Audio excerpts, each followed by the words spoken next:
In today's video, let's examine how the mind of a parent who takes you over emotionally works.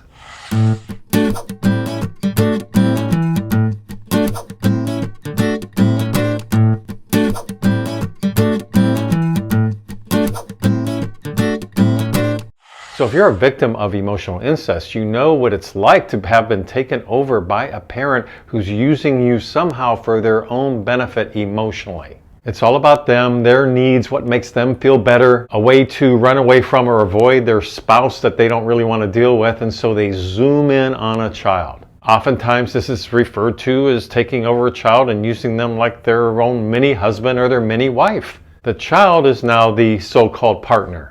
Well, that's very emotionally destructive to a child, and in today's video, let's look at the workings of the mind of a parent who would do this. So typically, they haven't dealt with their own stuff in their own life. They're emotionally wounded somehow. They don't want to look at that, they avoid that. And then, let's say, for example, they meet somebody, they fall in love, they decide to get married. Well, they may be hoping that this husband or wife that they're getting into this marriage with is now going to make them feel better about life, about themselves. Somehow everything's going to be solved through my partner now. He or she is there to make me happy, and I just know that's going to happen. Well, hello, welcome to real life. It doesn't work that way. But lo and behold, we have a married couple now starting their life this way. This is not going to bode well for the children that may be popping up in the future. And so hence a child is born. Because the couple hasn't learned to communicate well to begin with, they had this fantasy about what their spouse was going to do for them. There's no conflict resolution going on. There's no real intimacy or vulnerability then probably because of this. And now their expectations about what they hope for have been dashed.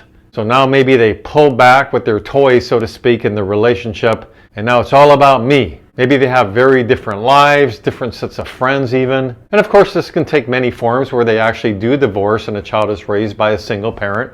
Or a parent never gets married in the first place, so this can happen in different forms and fashion. But today I'll talk more about a two-parent household. So now you have the foundation all set. The table is laid very nicely for emotional incest to occur, because as this marriage suffers more and more, likely as it will as time goes on, now either the mother or the father may zoom in on a child that is now part of the family and have the illusion that, now this child can make me feel good about myself. Now this child can be the answer to all my prayers, make me enjoy life. Which of course it doesn't work that way either. That's not going to happen because it's simply now a tool, another way to use somebody. Child's too young to even understand what's going on. They have to capitulate because they could be 3 or 4 or 5 years old, right? And the parent, being so determined not to really deal in an adult way with the troubled marriage or relationship, now is even more sometimes unconsciously determined to take over this kid. Whew. If I do that, if I have the kid with me, I don't have to really deal with my wife or my husband. Screw them, let them just lead their own life. We can still be married if we want to, I guess. There's certain perks that go along with that. After all, I don't want to give up this big house we live in. So to avoid giving up the perks of the marriage on some level, they stay married, but now the kid is drawn into their drama and now it's being taken over by one of the parents. Now this can take many forms in terms of building some sort of exclusive, private friendship relationship with the child. It's you and me against the world, kiddo. Mom knows we have a special bond. Dad knows you'll always be daddy's little girl. So in the sense of using the child for love, for satisfying their own emotional needs, now maybe they're going to get a bit controlling. This is the true sense of what defines a narcissist. The parent is not going to support or want any real individuality coming out of that child. They're going to somehow try to suppress that, giving the verbal or nonverbal cue that if whatever you're doing doesn't appeal to me, dear child, then I'm going to let you know that I'm not happy with your decision making. The energy of everything you do is wrong unless I agree, unless it pleases mother or pleases father. Now sometimes this could show in terms of little respect or empathy from the parent. It's no big deal what you did. No matter what you do, it's never good enough. Or on the flip side, if we have the pedestal child, the child who can do no wrong, the golden child, then everything they do is amplified as to how wonderful it is. You can do no wrong. Notice the black and white thinking that goes along with all of this. So either way, the child can't win, right? Either they've done something wrong, I can never do anything right to please my mother or father. It's a way for the parent to control the child. Or, on the flip side, everything I do is glorified, which is being done for several reasons, including appearances. The parent needs to perhaps pretend to themselves that I'm the best parent. My child can do no wrong. I need others to know that my child can do no wrong because that's a reflection of me. So appearance versus reality is a big one in all these dynamics. The child then may feel some sort of perfectionism is needed here. I'm feeling this pressure to be something. To be what? I don't even know what. The child is thinking this inside.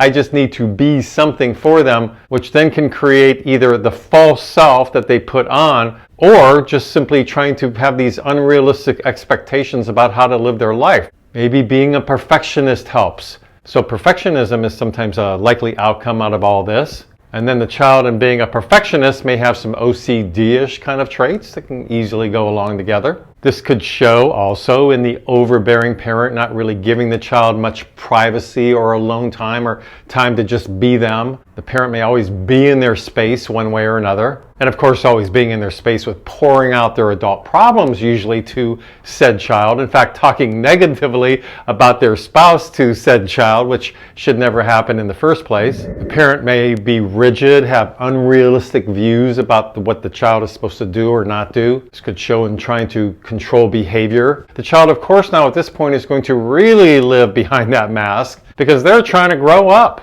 They probably have to be a different person at school to some degree because they can't be themselves at home. And back to that black and white thinking, the rigidity that I mentioned a minute ago, even the punishments, so to speak, may fall into the rigidity. So either nothing is dealt with, there's no boundaries, the kid is able to do whatever they want all the time, the golden child, let's say, or the punishments are extra harsh. There again, we have the extremes. This is always going to be a sign of some dysfunctional parenting going on. And of course, what's going on in their mind too is I need to manipulate the child in order to get what I want from them, not only now, but perhaps down the road. I need them to take care of me when I become old and feeble. I'm going to dump this on them because they owe me. I'm going to let them know that they owe me. When a child tries to find their voice at some point in their childhood or teenage years and so on, the response may be something like, after all I've done for you, such a slap in the face, look what you're doing to me. All these are just manipulative tools and tactics that parents like this like to use. This is how their mind is working. And also we could throw in probably some type of interference on some level with whatever the child is doing in their life growing up. The parent who's taken them over has to have their hands in it one way or the other. Even though they may try to act like their hands aren't really in it, they may need to do this in covert ways, get their needs met by being passive aggressive about it, giving the child a silent treatment when they're not doing what the parent wants. So one way or the other, they'll try to interfere. And of course, this could be interfering with literally anything about the child's social life, what school they want to go to, what they want to study, what they want to do with their life as an adult, their career choice, how they want to spend their holidays or vacation. The parent doesn't really want any valid input from that child, usually not really. But they may act like they do and find ways around it to eventually get their own needs met somehow, thereby once again satisfying their own parental needs and not necessarily doing what's in the best interest of the child. So lots to chew on here, but please feel free to leave me some comments below about this very important topic. Please subscribe to my mental health YouTube channel if you like these kind of videos. And until next week, this is Brad Shore signing off from Ask a Shrink.